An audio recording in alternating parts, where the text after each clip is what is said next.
मोदी भी उनके साथ ही हैं और उन्हें भारत रत्न से सम्मानित किया जा रहा है।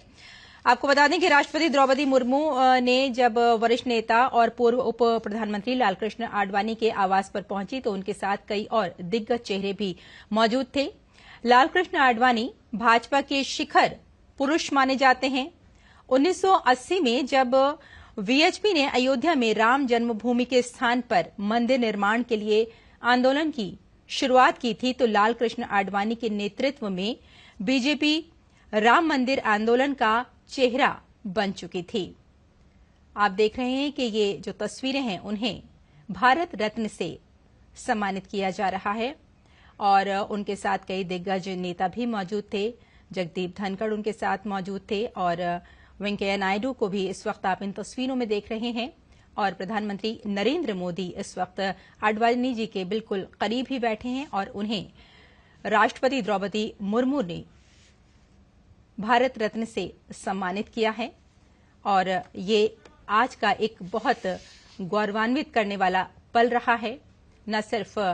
आडवाणी जी के लिए बल्कि कहना चाहिए कि भारत के लिए भी, क्योंकि लालकृष्ण आडवाणी की जब बात आती है तो ये शिखर पुरुष माने जाते हैं भाजपा के, भारतीय जनता पार्टी के।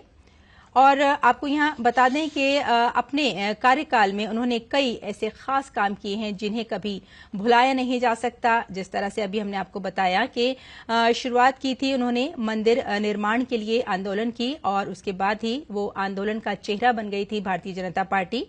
और साथ ही लालकृष्ण आडवाणी की जब बात आती है तो उन्होंने राम रथ यात्रा, और इसी खबर पर हमारे साथ हमारे संवाददाता शैलेंद्र मिश्र जुड़ चुके हैं। शैलेंद्र से बात करते हैं। शैलेंद्र, जैसे कि अभी हमने थोड़ी देर पहले देखा कि राष्ट्रपति द्रौपदी मुर्मू ने भाजपा के वरिष्ठ नेता और पूर्व उप प्रधानमंत्री लालकृष्ण आडवाणी के आवास पर पहुंचकर उन्हें भारत रत्न से सम्मानित किया है, तो कितना महत्वपूर्ण और कितना गौरवान्वित ये पल रहा? निश्चित तौर पर एक बहुत बड़ा मौका है जब हम देख रहे हैं कि आज राष्ट्रपति द्रौपदी मुर्मू ने बीजेपी के वरिष्ठ नेता और पूर्व उप प्रधानमंत्री, पूर्व गृह मंत्री लालकृष्ण आडवाणी को भारत रत्न से सम्मानित किया है। इस मौके पर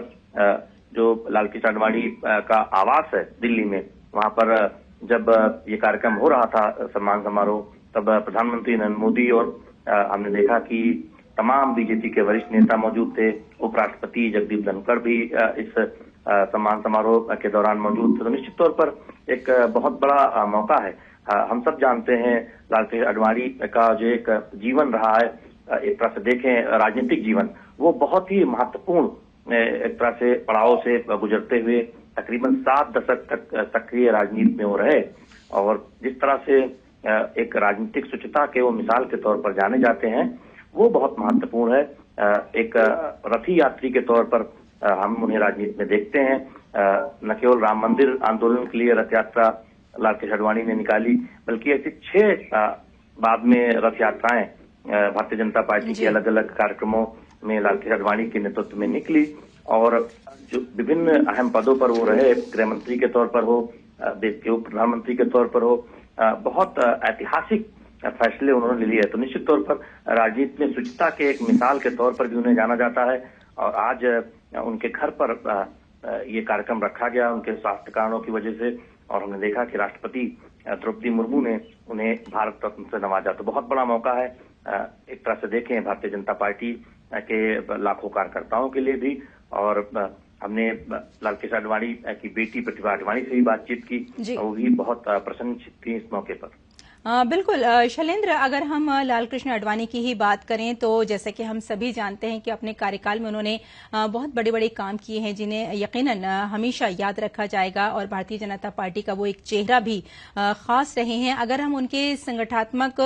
शक्ति की बात करें और सबको साथ लेकर चलने की बात करें, जो उन्होंने एक बीजेपी में जो उन्होंने एक सोच डेवलप की थी, वो आज भी भारतीय जनता पार्टी में नजर आती है। में एक वो संस्थापक सदस्य के तौर पर जाने जाते हैं और राष्ट्रीय अध्यक्ष के पद पर कई बार रहे और उन्होंने पार्टी में संगठन के स्तर पर तमाम नेताओं को आगे बढ़ाने का एक तरह से काम किया और हमने देखा कि एक पूरी पीढ़ी भारतीय जनता पार्टी में जो बड़े नेता के तौर पर स्थापित हुई आगे जाकर, वो कहीं ना कहीं उनको राजनीति में लाने का या फिर राजनीति में स्थापित करने में योगदान लाल कृष्ण आडवाणी का रहा। और उनमें से तमाम नेता कुछ राष्ट्रीय अध्यक्ष के पद तक पहुंचे, तमाम केंद्रीय मंत्रालयों का जिम्मा भी संभाला। तो निश्चित तौर पर भारतीय राजनीति में एक बिरले उदाहरण के तौर पर लाल कृष्ण आडवाणी को जाना जाता है कि उन्होंने न केवल एक बड़े बड़े पदों पर देश के लिए काम किया, बल्कि संगठन में, पार्टी संगठन में भी जब काम करते वक्त एक उदाहरण पेश किया।